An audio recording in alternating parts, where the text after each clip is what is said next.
Hi everybody, Jackie here with Mark from Surety HR. How you doing today? Really good, Jackie. Good morning. Good morning. So today we're talking about at-will employment and the big three exceptions for Ohio employers. So tell me a little bit about what at-will employment is.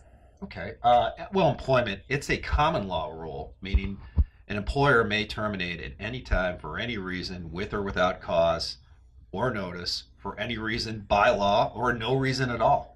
And this is something we all kind of hear about. We all kind of know that this exists, right? Right. And legal reasons for termination, here's a great example. You can terminate an employee if they come in with pink or blue crazy colored hair, but you can't for a social anxiety disorder.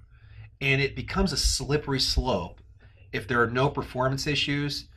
The employee that has the pink hair could hire an attorney and believe that she was fired because of her social anxiety disorder. So you got to be very careful. So you want to make sure that you're not, if there is there are legal reasons for termination, such as social anxiety disorders or things of that nature, any disabilities, things of that nature.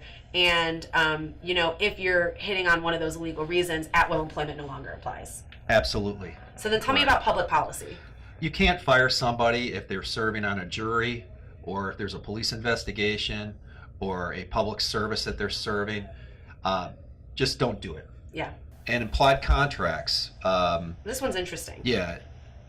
So if you're under a contractual relationship with that employer as an employee, it's not at will.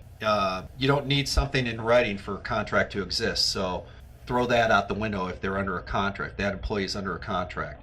Implied contracts are interesting because a lot of times there's a 90-day probationary period for employees. And it can imply a guaranteed continuing employment when the 90 days are over. So avoid language that can imply conditions for continued employment in your handbook. Yeah, you really want to make sure that the language, you're being careful with what you're saying and how you're saying it in your handbook and any disclaimers and any documentation for the employee.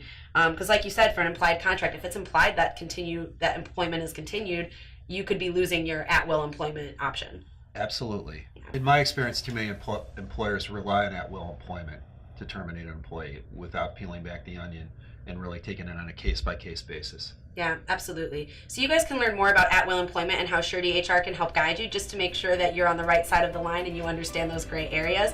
Visit them online at suretyhr.com to learn more. Thanks so much, Mark. Thank you, Jake.